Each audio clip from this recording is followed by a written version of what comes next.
Forrest Smith, owner and CEO of Kineon. Am I pronouncing that right? That's right. That's right. It's from the Greek for movement. That's cool. And it is a red light therapy company. For those that don't know, why don't we start with just kind of like a high level overview of what is red light? So essentially, it's a great question. There's been a number of different kind of research terms that have been used for this on the thousands of different medical trials that have gone through. So it's not an uncommon question. Essentially, red light therapy or low-level laser therapy or photobiomodulation or any of the different names that it goes by is using light to trigger different photoreceptors in the body to trigger downstream adaptations. And the primary impacts of those adaptations are reduced inflammation, increased blood flow, reduced oxidative stress, and increased cellular level energy generation. So basically, the skin is getting light on it, and it knows that it's getting light on it, so it's creating a response to that.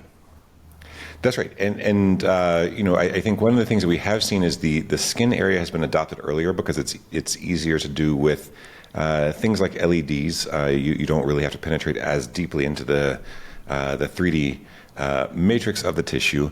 What we've been focused on is at Kineon is really more on that internal tissue, because you have, instead of just a surface or superficial level interaction, you have a lot more tissue in your body that you can go into and treat effectively relative to inflammation and pain and a number of different pathologies, but also just improving mitochondrial health is one of the biggest impacts of this.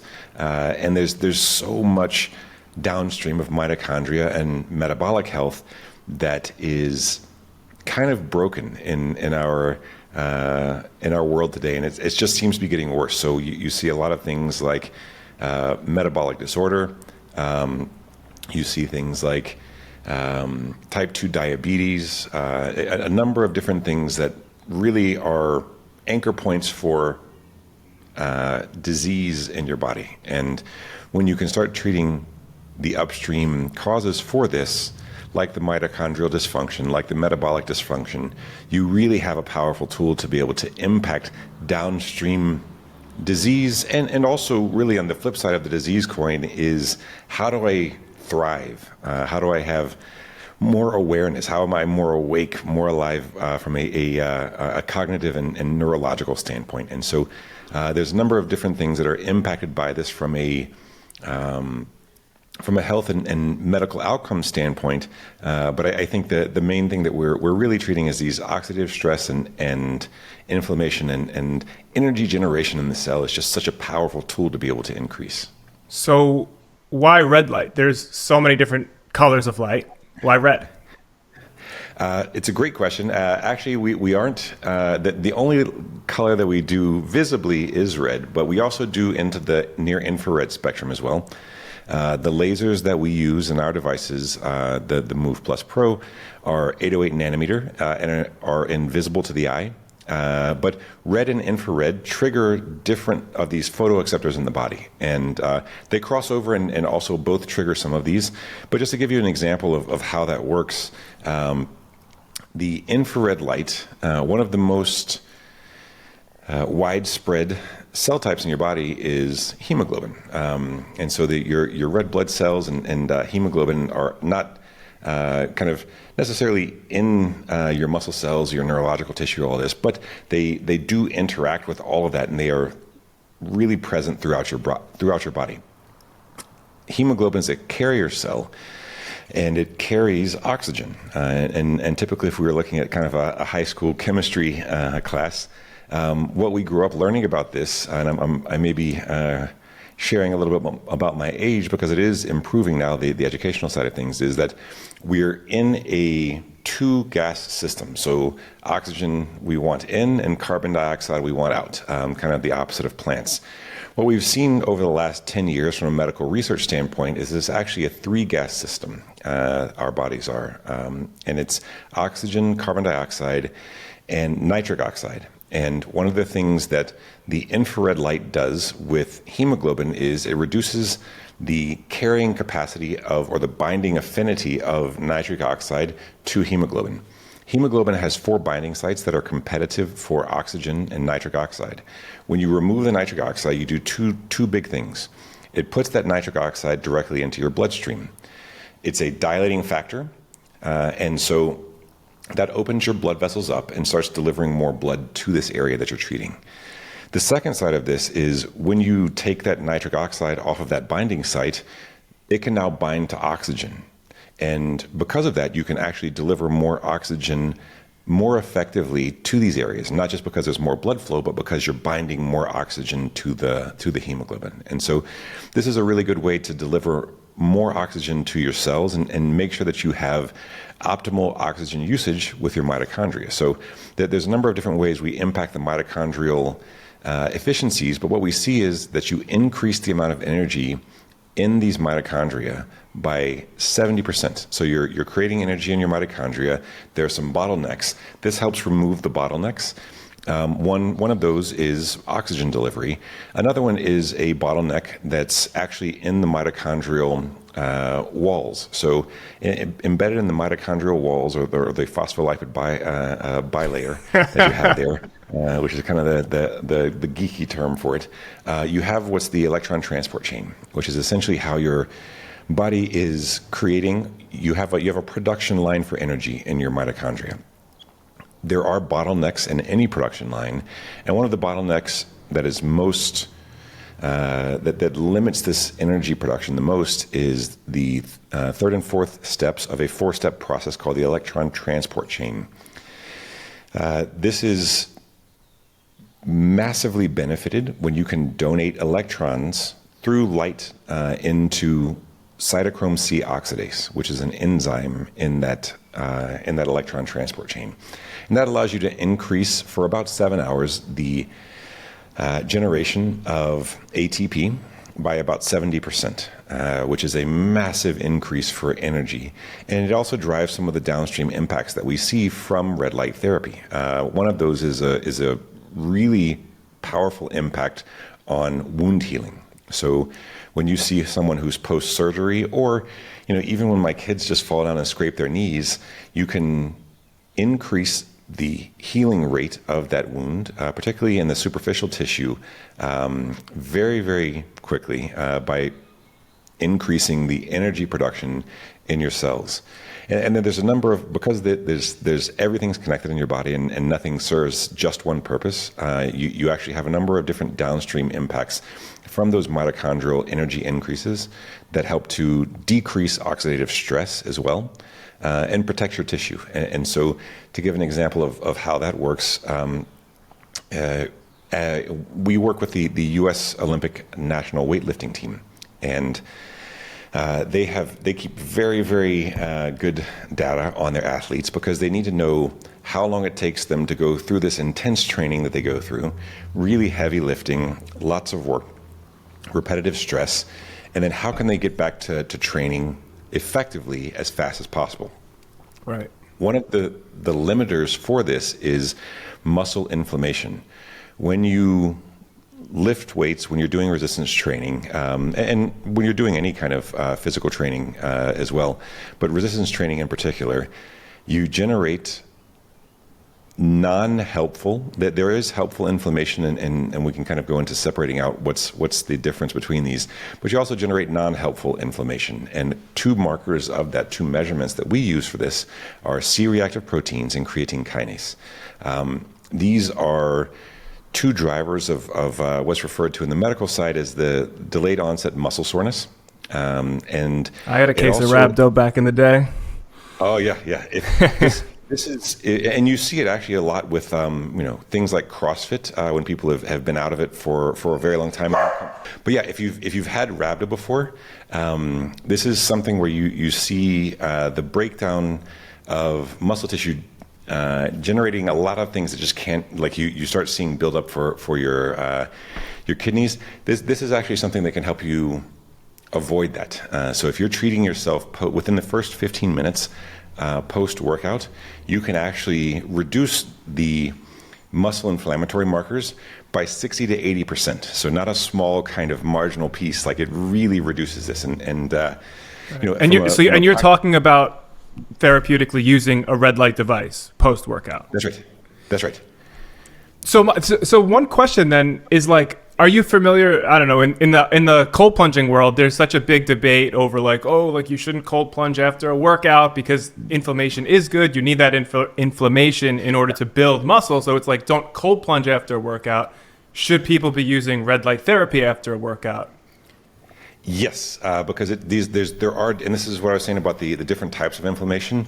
Yeah. These type of muscle inflammatory markers are things that hold you back from getting back into intense training and from muscle growth and things like this. So there are separate types of inflammation, and there's very good literature. One of the nice things about photobiomodulation or light therapy is that there's over 7,000 different research trials and papers on the topics. And so we spend a lot of time in the literature, and we work with different labs around the world. But one of the things we have been able to parse with this is that there isn't a near-term detrimental impact on either hypertrophy or strength and power generation. It actually just gets you back through that recovery process that much faster. And so again, with the U.S. Olympic weightlifting teams, what they're looking at is they have set programs for, as an example, how long. So we're going to train this day, and it's going to take this long to recover. The more that you can bring those together, the faster you can go up this strength and power generation curve that their trainers have put them on. And so it's been really powerful. You don't really see, again, with cold plunging, what we've seen from the literature is that you do see a blunting of those adaptations that you'd like to be triggering for hypertrophy and strength. And that's not really something that people on a day-to-day basis are going to, if you're not a competitive athlete, it's not to a degree that you would really hurt yourself by doing. But if you are an Olympic hopeful or an Olympic medalist, this is something where you like the margins stack up. And so the post-training red light therapy, I do cold plunge every morning before training, pre-training, cold plunge, post-training, laser therapy. And the impacts for that just mean that, again, that with the cold plunge, one nice thing about dropping your core body temperature, if you run hot like me, is I often have a limitation on really intense work of overheating. Your body only has so much blood, so when you want to run your muscles and you want to push your blood to your skin to be able to cool off, you lose a bit of functionality. And so I gain about 20-25% increase in my throughput from a metabolic rate by doing cold plunge ahead of my training, especially when it's intense or metabolic conditioning. What we do with the red light and the laser therapy post training is use it. For me, although I try not to accept it, I'm squarely in the middle of middle age, and so gray hairs and joints and old injuries, can flare up, and I have a couple of things that knee injury, torn meniscus, lower back torn muscles, things like this, that do flare up from both CrossFit training and rugby. Just frequently, just because it's high intensity sports. And my approach for this is treating joints post workout with the laser therapy, and it gets me back into training just so much faster. It used to be months if I had my back go out from a deadlift. Tall Olympic lifting is not a happy thing for your lower back, and so being able to take that months of rehab down to I'm back into movement and lifting within under a week has just been a game changer for me. And then the other side of it is just the positive impacts on the muscle development and recovery, so that you can get back in and train more heavily faster. So how long do you recommend using red light therapy post-workout? So 15 minutes, and that's 15 minutes per area. And I'll just give you a quick look at just in case people haven't seen the device. This is our device, the Move Plus, which is we've spent tens of thousands of hours in the in the modeling for how this doses all the tissue that it interacts with as effectively as possible. And I think this is a big difference between things that you see like panels, which are kind of okay for dosing superficial tissue. There's a big difference in how you deliver light between LEDs and lasers. And LEDs are a lot easier to engineer around and are a lot easier to get through regulatory. So it would have been nice to be able to design a product that was only LEDs and still effective, but it just doesn't work that way. And so what we've done is we've designed red LEDs and infrared lasers. And the outcome for that is that you're dosing the superficial tissue as effectively as possible without overdosing it, and you're dosing the internal tissue as effectively as possible without overdosing it. And that's the best way to drive outcomes. Dosing with red light panels, we often use the analogy of, it's kind of like you're going to your doctor, and instead of saying like, hey, take one of these pills for this targeted reason, it's like the doctor saying, no, just take the bottle of pills, shake it in front of your face, and whatever falls in your mouth should be about right. And Right. that's not the case for pharmaceuticals, and it's also not the case for photon delivery and red light therapy and laser therapy. So are in red general. light panels using LEDs but not lasers? That's correct. Interesting. And your product is using both. That's right. And the other two main differences are, so quickly on LEDs and lasers, LEDs emit light in a really broad pattern. Lasers emit it in what's called a collimated pattern. And so if you're trying to treat internal tissue with LEDs, either you have to turn them up so high that you're overdosing the superficial tissue, or you're never going to get those photons to where they need to be internally. So that's why you have to have the LEDs and lasers to be able to have the optimal pattern of dosing. And again, it's unfortunate because lasers are more complex to engineer around, and we'd love to see more people kind of using this. It's also much more difficult to get through all the FDA clearances that we've had to take our products through. And it's why you see more LED products on the market, even though they're less effective, is they're just easier to engineer, cheaper to engineer and build, easier and cheaper to get through regulatory. They just don't provide that level of outcome, the correct level of dosing like you can with lasers.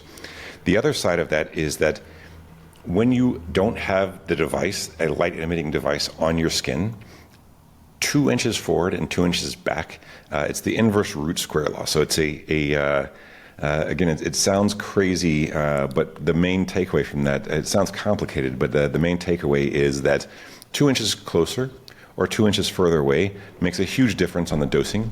And if you're not controlling for that, which you really can't from a panel standpoint, then your outcomes are never going to be optimal. And you can't make it reliable, and you can't make it optimal. So that's the main difference between kind of a wearable skin level laser emission device versus a panel. You may get some benefit from the panel, particularly for the more superficial tissue. We see panels actually making a reasonable, and as long as they're used consistently, making a reasonable impact for things like wound healing and right, because it's more on the anti-aging. surface. That's right. So if people are trying to get rid of wrinkles, like how it works is it's on a biphasic dose curve. So as you turn the power up and deliver more power, the outcomes get better and better and better until it hits a peak, and then it comes back down. And so again, when you don't know where you are in that curve because you're not sure exactly the number of photons you're delivering to the same tissue, it's hard to say where you are in that curve. With that said, you never really go back down below zero. Right. So if you are using a panel, it's probably doing something positive for you. You just don't know where that is on the dosing, and it's just not going to be optimal particularly for the internal tissue. So we don't like to knock other people's products. It's great to see people out learning about red light therapy and seeing more exposure for that. And we do kind of view those as essentially Gen 1 products. It's nice to see them out there. They were easy to design, easy to build, and easy to get to market, and it does expose a lot of people to the technology. But we're seeing kind of better dosing patterns come out now. And I don't think it's really like bad-mouthing any products. I mean, this is just such a new space that it's evolving every single day. I mean, in 100 years from now, it's probably going to even be different. So you just have to grow and learn, and people just don't know. People don't know that there's like lasers versus LEDs. For example, I just learned that today. So one more question on that note, like so we've discussed like the panels, like now I'm seeing a lot of like these LEDs that you put over your face, like like Shark has one, for example. Is that laser technology, or are those LEDs? Those are LEDs as well. I think there's one laser therapy product for the face that we've seen called Lyma, Lyma. It's a UK group. They're relatively expensive. It's $2,000 to $3,000 versus I think the normal masks are kind of $300 to $500. Yeah. Because the LEDs are just easier and simpler to engineer and build a product around. And would there also be a problem with having like laser technology near your eyes? It depends on the lasers. We use Class 1 lasers, and Class 1 lasers are completely safe. You don't need any eye covering, and there's no potential damage to the eyes. When you're in Class 2, you should have some level of eye covering, and we selected Class 1 not based on just the safety. It was actually more on the efficacy. We actually, our early versions of the devices, so our devices have 3 modules. Each module has 10 lasers and 8 LEDs. And we use the LEDs for the surface level dosing and the lasers for the internal dosing. And our early version of the device only had 1 to 2 lasers, and we were going to plan on using Class 2. And this actually took us down a big rabbit hole on the dosing, because most companies who are building devices in the red light therapy space are using things like optical power density, which is essentially how much power in the form of light is coming out of a device or going into your body. According to that, we tested a single emitter, a single laser, or 10 lasers at the same power. So are we seeing the same outcomes, which we should be based on where the literature is? And we didn't. We saw wildly better outcomes with our patients and our users with the 10 lasers per module. And so the safety was actually kind of a byproduct of that. But the main takeaway was, when you're dosing, this took us down a very deep rabbit hole of how do we understand why that's happening? Because this isn't really addressed in the medical literature, and how do we optimize according to that? And so we've actually taken technology from the sensor space, where people actually have done very good mathematical models for how photons distribute through tissue, and we know that we're triggering hemoglobin at this level and cytochrome C oxidase at this level, and different ion channels for your cells at this level, and how many of those there are, and how much light we need to put in there. And so we built mathematical models based on that to show where these photons are going and how we distribute that. And we've gone through 37 cycles of build that model, build the product. Now let's go take this product and get it out of the ivory tower and get it onto people and see if we're right. And so what we saw with the early ones is, here's what we're predicting for these different responses in the body, and here's what we're seeing. And so how do we close that gap? So we go back and rework our model, and again, we're on about the 37th version of that now, and it's gotten very tight. So we see really, we've validated a real dosing model around this, and I think it's a unique one relative to anything that we've seen from, we contribute to a number of we work with different labs who research in the space, and we contribute to an international group that actually collates and organizes the over 7,000 different medical trials by taking out different light characteristics from those, and then also what the impact was for the users. And so that's helped us understand and model our model relatively effectively to anything else that's been out there. So the proprietary models we've built around this really support the best dosing in the world, and allow us to promise and deliver real meaningful changes for people from a physical adaptation standpoint.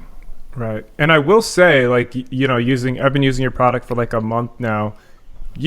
It's hard to explain, like, I've always been such a skeptic of red light, because you don't really notice anything right away. I do feel like with your product, there is like something internal, like when I take the device off, there's like a lightness to the area. And now that you're mentioning that it does penetrate deeper than those red light panels, for example, it's like, oh, that makes sense. Like it's getting in there, it's doing something, it's bringing blood and dilating my veins, I guess is the right word. And yeah, there's something to it.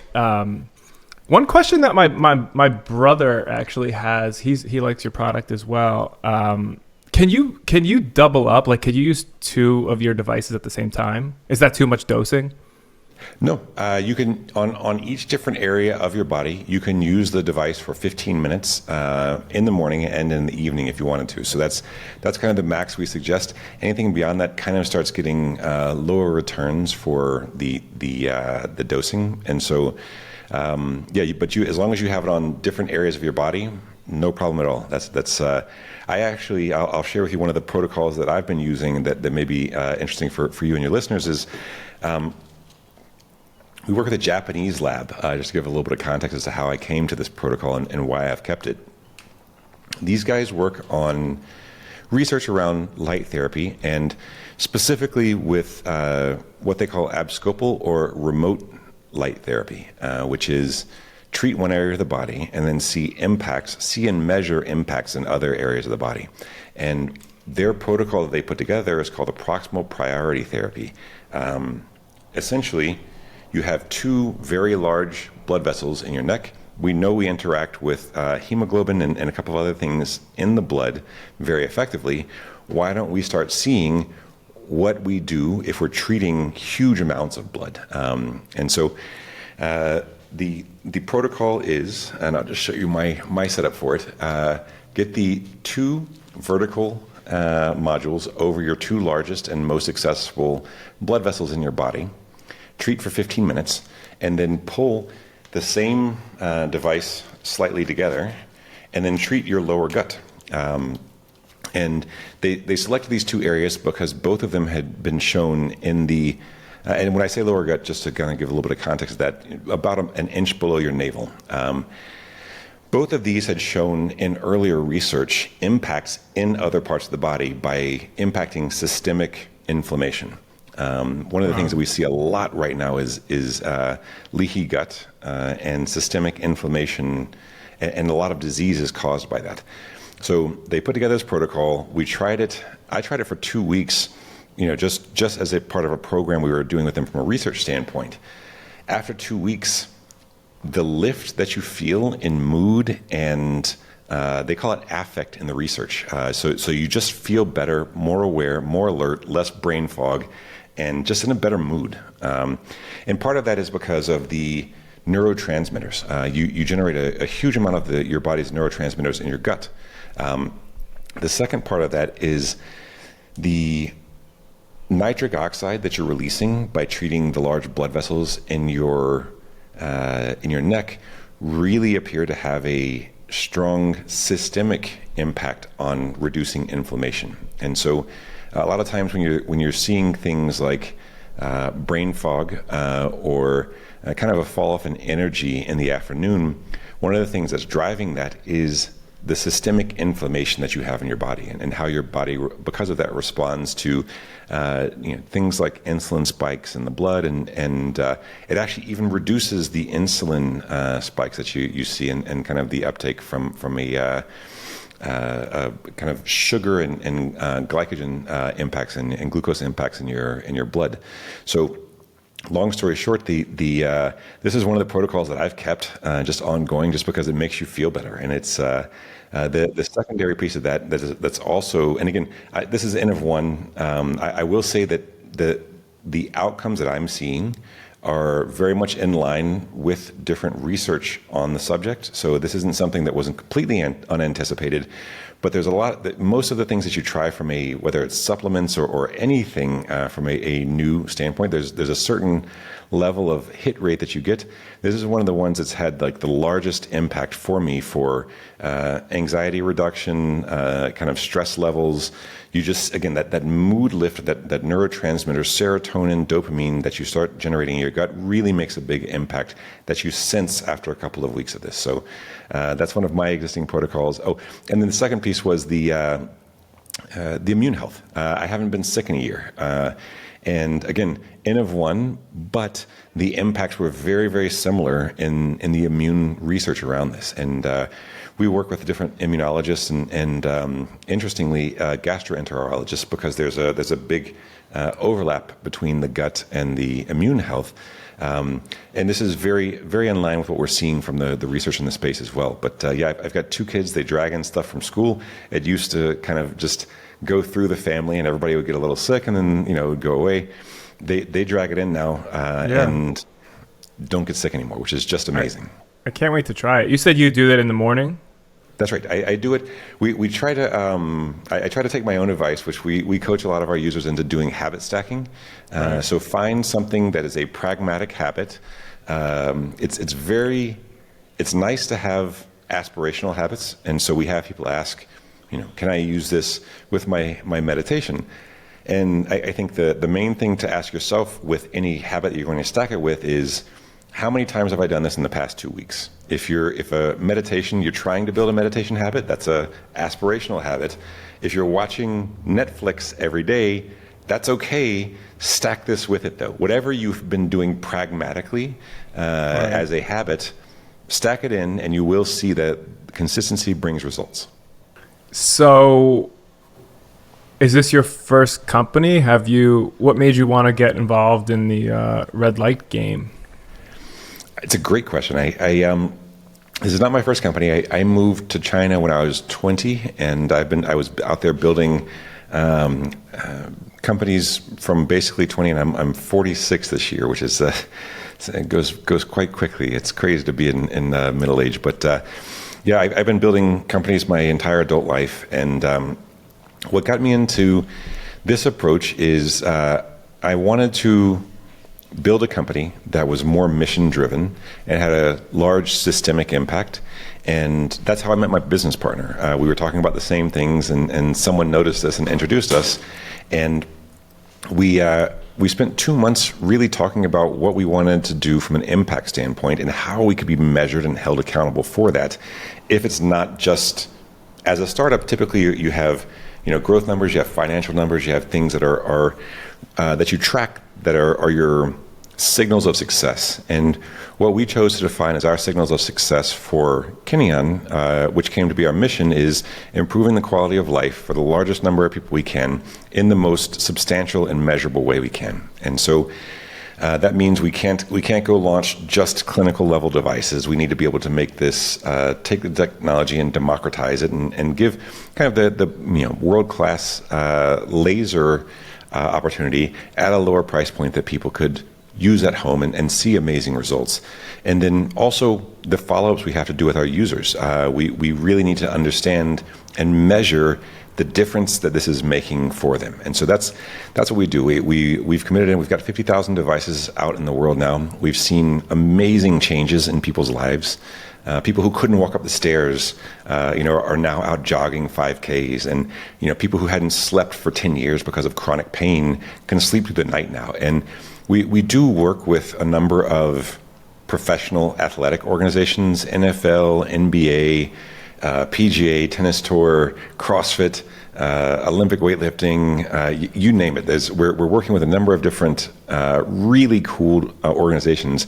But for me, the most exciting thing is the testimonials we get through from our older users, who this is literally adding years onto their life. And not just adding years, they're getting back into movement. They're taking this as a tool in a more comprehensive way to go improve their lives, get back into movement, take on a better diet, get back into fitness, and really seeing not just their lifespan, but those healthy years expanding out as well. Yeah. One thing that I kind of did, like when I first started hearing about red light, naturally I was like, okay, like how can I get this? What's the most natural way?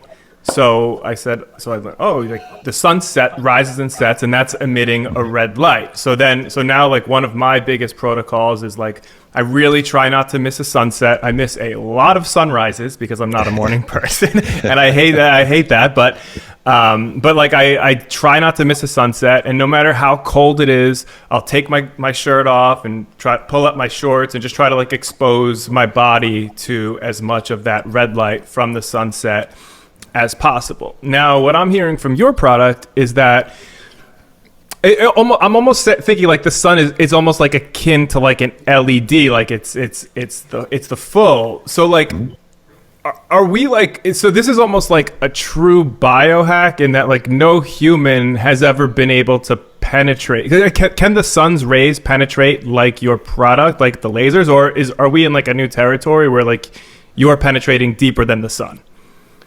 Penetrating deeper than the sun, and I would say that it's what you're doing is great. Though I also have so I'm a morning person. I don't do as much in the evening, but I do my morning breathwork routine in the sun, and it's 30 minutes, and I get kind of front and back and try to make sure that I don't miss a day of this, because it makes a really big impact relative to that superficial tissue, and it's just easier than trying to get a laser around every inch of your body. So for the superficial tissue, I do the exact same thing.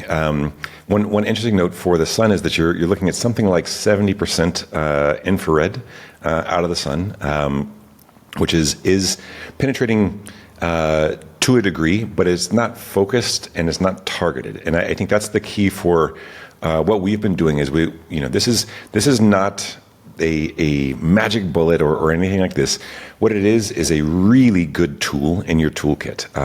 And so we've mapped a lot of the cellular signaling that happens based on photobiomodulation, and the ability to get this deeper into areas where we're using it on our first product. Is what we've seen is primarily our users get the best results around things like osteoarthritis, injuries. So if you have an old knee injury, lower back pain, neck pain, a lot of these are inflammation mediated, and you need to kind of target those areas to be able to efficiently remove the pain and to get healthier tissue in the space. One of the things that we're seeing, and we'll be launching a product this summer. I'll just show you one of the 3D printed modules here. These small modules will have 4 different wavelengths of lasers that are specifically set for even more internal dosing than just joints and soft tissue. So we've been dosing essentially joints. You're looking at kind of trying to target the synovial capsule and the synovial fluid, because that's where you see the most inflammation. And with injuries, a lot of times it's either the muscle, the joint, or this myofascial tissue. And we dose that very, very effectively. The next things we're working on dosing very effectively are your gut. Your gut and brain are more internal tissue. Obviously, your brain, you've got a skull around it, and in my case, a very thick one, that does require you to modulate the dosing relative to what we would do for joints. So we're launching a product this summer that will be for gut and brain, and it has massive impacts for the microvascular performance, for cognitive performance, and even for downstream pathologies like ADHD, anxiety, depression. There's so much of this that is, and it's a really deep subject, so we probably don't have time to dive into the full nature of it today. But when you look at the brain, metabolic function or impairment in different areas of your brain really drives a lot of the downstream behavioral impacts. And so that's down to fibromyalgia, addiction, again, depression, anxiety, ADHD. These are impairments or over-functioning areas of your metabolic performance in your brain. And when you can modulate those with light therapy, and even there's a number of different things that have been tested for this. Transcranial direct stimulation is tested electrically stimulating your brain. Not quite as effective, but there is a marginal needle move for that. There's also magnetic treatment for the brain. And that's more effective than transcranial electrical stimulation, but not as effective as the light. And the light has been really the most effective path to improving mitochondrial and metabolic function in the brain. And that's why we're so excited about bringing this out this summer, is because there's just so many people right now in modern life where inflammation and metabolic dysfunction and mitochondrial dysfunction drive so many poor outcomes for people from a disease state, and also just from not thriving. You just don't feel good. You feel that brain fog. You feel in a state where you're not yourself. And I think there's the number, again, that's a deep subject of diet and environment and too much inside time and not enough movement. But the outcome is that there's a solution now for being able to apply this to your brain and see an improvement from a cognitive performance, and see downstream risks reduced for dementia, downstream risks reduced for Alzheimer's. Investing in and treating your body as something that you're going to live with, for some decades is a really good idea, and we just kind of view that as something that we can support and add another tool into the toolkit, and hopefully help a lot of people get out of pain and inflammation, and again these behavioral issues that they may have, just happy to be able to kind of be part of a team that's bringing good solutions to that space. So what do people get wrong about red light? Dosing mostly, I think. I think the main thing is that it's not broadly understood that it is dosing dependent, and the dosing is not easy. We have a hyper technical team of particle physicists and photonics PhDs, et cetera, that have spent a ton of time in getting the dosing exactly right. And I think the other thing that we see out of it is kind of a more of a woo-woo like sense of like, oh, is this real? Is there science behind this? And so we try to spend as much time as we can, providing, and we can send to you for the show notes for this, the 7,000 plus database that we're contributing to of these different papers that have been cataloged and categorized and had a lot of the data pulled out of them. But we also do a ton of time in just analyzing what's the most effective way to treat different areas based on this dosing pattern. So the main thing is it is science. It's not woo-woo. It's there's a huge kind of medical research background for this that's supporting it, and I think that's the two things: the dosing and the idea that it's just kind of I'm sure it doesn't help how many products on Amazon there are for red. You just type in red light, and it's just everything from $10 to $500. It's just a mess out there, So it's hard to know what's real and everything. And that's another one that we get quite a lot though as well is, hey, but I can go buy a red light bulb for $10, and you're like, yes, it's just not going to do what you want. Like, that's completely right. You can buy that, but it's it's just not formulated and designed to be able to deliver repeatable outcomes that you'd like to have. And that's the main thing is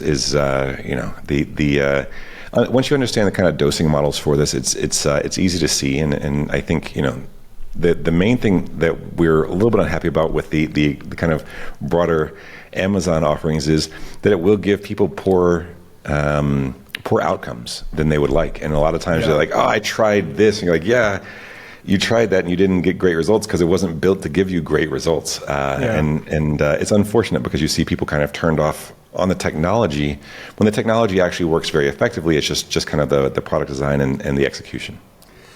One thing that I did is that I bought an incandescent bulb, and then I like a very the most powerful one I could find on Amazon, and I put it into like the chicken wire, like the, and then I shine that on myself. Do you think that could compete with like a Juve?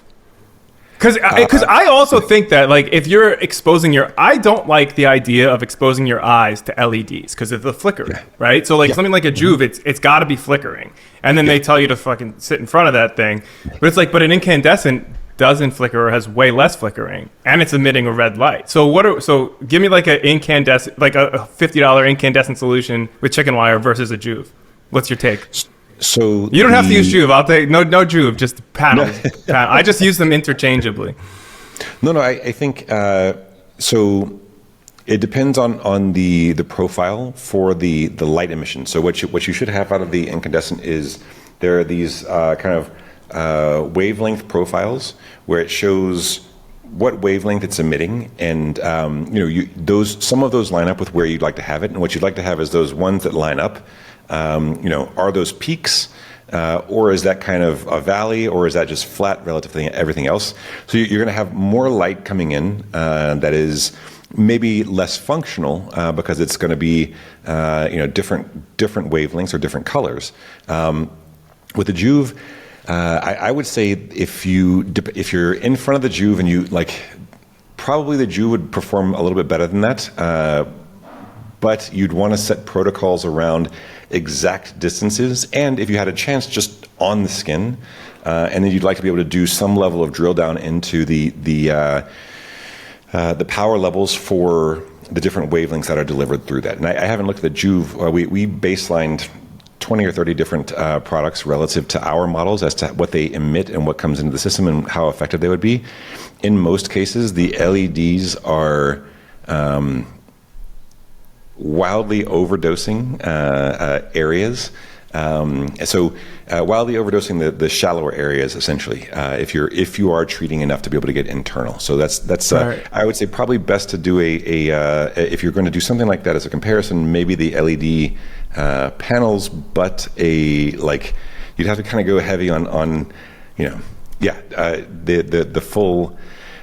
We could run it through our model for you and give you kind of the best outcome you could get relative to that for sweet spotting the dosing, the amount of time, and then the expectations you could have for it, if that's helpful. Yeah, I mean, I just would love to know, because I think that incandescent solution could just be I think more people should be putting incandescents in their house and just living with incandescents, and then you have red incandescents at night. If you're getting a little bit of some extra, biohacking, why not? Yeah. But I think what you're saying is the LEDs have a different curve than what I'd be getting with the incandescent. So lasers are super tight curves around what wavelength it is. LEDs are slightly broader, and then the incandescence is just going to be much broader. Right.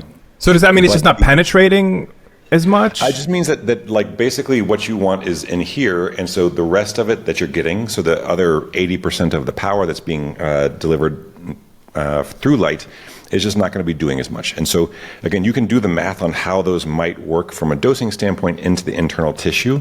Right. The main thing, though, is that both of those, because they emit in broader patterns, are hard for internal tissue. So I would say, both of those, both the Joovv and kind of panels in general, and then the incandescents would be reasonable solutions if you can get the dosing right, more for the surface level. And you have a lot of skin also, so one interesting thing is that's your largest organ, and so because we're through the skin releasing nitric oxide as well, because there's blood going throughout all of that, you will see some, even just targeting the superficial tissue, there are some systemic impacts. Again, they're just not going to be as high leverage a point as you would get with the lasers. Got it. Do you think red light can regrow head hair? Yes, it's very effective at this. And there's it comes down to that oxidative stress change, and that's also another one from a biochemistry standpoint. That's a lot to dive into, but very effective, particularly when you use it in conjunction with things like minoxidil. They are synergistic and have a great outcome, both kind of historically, but also just from the medical literature. The things that you're impacting with both of these overlap very well and are very synergistic. Great. Give me a similarly length answer. Can red light help to improve eyesight? Yes. Yes, but I think is the answer right now. There's a couple of things that it works incredibly well at. One is dry macular degeneration, which is something that can blind you over time. There's not really great pharmaceutical solutions for this, and red light therapy works very effectively for that. For post-surgery, things like LASIK, really powerful and helps you keep the benefits of those type of surgeries longer, and also to recover from it faster. And then with things like myopia, there are impacts, but it's more marginal. So if your eyes are getting worse because you're getting older and you're looking at reading glasses, you may be a little too late. You can kind of slow or stop that degeneration. But what you would have liked to have done is done that 10 years ago type thing. Got it. What's your opinion on sun gazing? I don't do it. I think it can damage, but I haven't run the numbers myself, and so I haven't really validated that. I just that's one where I've kind of just gone with the existing kind of wisdom of not. But like at sun, you said you like sunrises. Like, are you looking? Yes, yes. Are you trying to like gaze around the sun at sunrise, or just avoiding it with your eyes? Totally. No, just up in the sky. I think it's mine is mainly just kind of the wake up, set circadian, and you don't need necessarily the volume of light that you would get from looking directly. The volume that you need to be able to set circadian rhythms is much smaller. So I haven't tried it yet, but I haven't done the math on that myself from from an impact standpoint relative to some of the retinal risks that people have flagged this for. Gosh, yeah, I mean, makes sense. And the eyes are just not something you want to mess around with. Like, as far as biohacking goes, that's why like I don't even. That's why I won't even like look at a red light panel. Like, I just protect my eyes at all costs. Yeah. So yeah, I mean, so you touched a lot on like your personal biohacking routines. You said you like to start your day with cold plunges early. What else are you into? Cold plunge, so I just kind of talk you through it in a linear sequence. Cold plunge training, which is kind of both hypertrophy and conditioning, so metabolic conditioning. Then coffee with collagen, colostrum, lion's mane, and MCT oil. I don't really eat breakfast very much, but there are some calories in that, so I'm not technically fasting. But I kind of tend to carry that through. We're also, you may notice my tongue is blue. We are introducing a new methylene blue plus product, a mitochondrial support product that works synergistically. I mentioned cytochrome C oxidase and mitochondrial support that we do with the lasers. There is a synergistic way to be able to support that, where you can increase the 70% boost that we give the mitochondrial output from energy generation right now. We can increase that up to 180% by supplementing different key NAD precursors and methylene blue and a couple of other things that we'll be launching this summer. So we've been experimenting with that. It's amazing, life changing. We'll have to get you some out as soon as we get our beta programs done. I actually do nicotine gum in the morning as well. I found it's been really good for focus. And what brand do you use? Lucy. Yeah. And have you tried knickknacks? Neuromints. Pardon? Have you tried knickknacks? No, I haven't. They're good. They're similar. It's like a similar thought. I like the knickknacks. I'm always up for something like this. Yeah. But electrolytes generally, because it's a couple, generally training once or twice a day, and just pouring out sweat does not help the electrolyte levels. I do the neck and gut treatment every morning, and I do a brain treatment every morning with the methylene blue. And it's just what electrolytes do you use? We have been using Relight mostly, and there's another company in Colorado. It's kind of a mom and pop shop called Cardinal Electrolytes that does nice electrolyte as well. And then we've just been trying out different ones, but those are the main two. Cool. Yeah, I use Redmond as well. I like it. Nice. Yeah, the Redmond guys are great as well. We see them at a bunch of different events and things, and just super nice guys to interact with, and it's a great product. We do pick up Element T every now and then, Element. And I've been using those some, but that's typically. Oh, and then I have a few different things that are kind of boron and different things from a hormone panel that as you get into, I'm trying to hold off again. 46 this year. At some point there's going to be, it hasn't yet, but at some point there's going to be a drop off in testosterone production, and trying to hold that off as long as possible because, once you start with the replacement, you kind of have to carry on with it type thing. So a number of different replacement boosters for testosterone and hormones, vitamin D3, things like this. So and that's pretty much it. I have to say, out of all of those, the breath work and the breath work and the morning sun and the training probably have the biggest impact. It's we do try to remind people that this is, we make a device that's going to help you reduce inflammation. There's a lot of things out there from diet and supplements that you can use to reduce inflammation. Cold plunge is great from a neurological standpoint.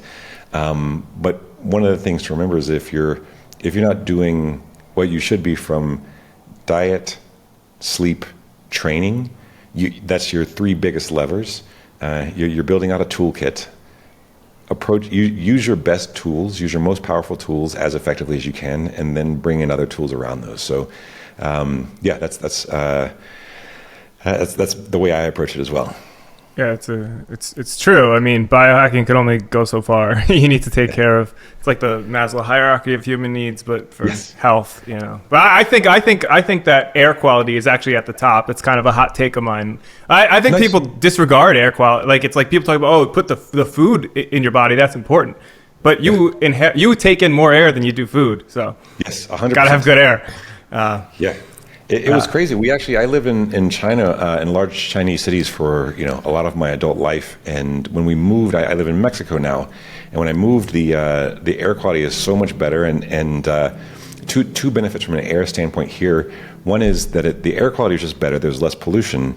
But the second one is I'm at 7,600 feet. I'm in the mountains in central Mexico now. And it's really nice from a training and cardiopulmonary health standpoint. So if you are training frequently, kind of semi-hypoxic and high elevation training is really useful as well. That's cool. Are you a citizen of Mexico? No, I am a resident. I've got like a 4-year residence permit type thing, and it's I've been here for 4 or 5 years so far. It's been great though. Do you homeschool your kids, or you send how does that? No, I did international baccalaureate when I was young. That's how I got it. I speak and read and write fluent Chinese because I started that young, and I really like that. So the kids are in an international baccalaureate school here. Very cool. It's been great. It's sick. I'm jealous. All right, last thing. Do you have a hot take for us? A hot take. I think it's hard to tell where the hot takes or my conspiracy kind of theory versions of things come in. But I would say that one of the hot takes is I'm not huge on pharmaceuticals. I really try to stay away from that as much as possible. And we feel like there's. I'll use an analogy that our team has helped build out. When you're looking at pharmaceuticals, a lot of times you're looking at fixing problems. So you're trying to solve a disease. We look at these kind of disease states as bad products that come out of a production line. When you have a factory, you don't try to go fix the bad products one by one. You go fix the process that caused those bad products.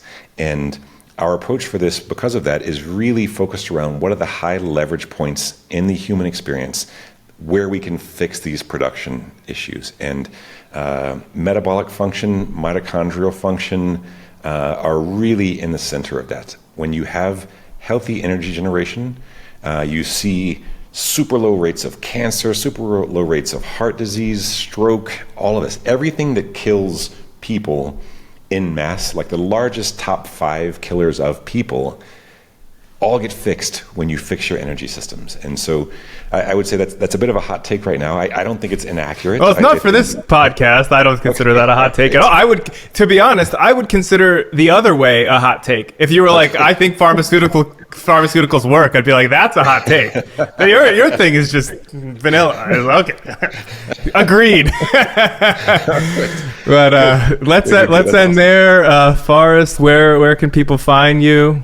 What do you got for us? Kineon, Kineon.io is our website. We do a ton of work on educational stuff on there around red light therapy and photobiomodulation. So if you want to read up on it, know more about the research, know more about who's doing the research, the labs, the tests, like all of this, we do a good job of blogging. We've got a good lead researcher on that. So jump in and check it out, read for yourself. You can also find us on Kineon_labs for Instagram. And we also have a really strong and very useful group in Facebook. So if you search Kineon in Facebook, there's a group there that you can join, and you'll see people who have the product. You'll see doctors who are recommending the product. You'll see people who have something that they think is wrong about the product. All of that's welcome. We want to know how we can continue to improve user experiences with this. So we really try to keep it as open and as meaningful from an interaction standpoint. And we see a lot of people sharing their protocols and their great experience and their testimonials there as well. So check us out in the Facebook group where you can, because I think it can help have an impact for people who want to know what the experience they can expect out of using these type of products is.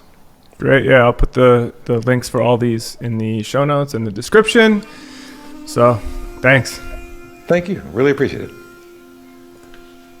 Okay, so, boom. This is the Cold Plunge Podcast with me, Mike Gorman. Be sure to check out the video version of this podcast on our YouTube channel, and check the show notes for any references, studies, or links to anything I spoke about on our website at plungereviews.com/podcasts.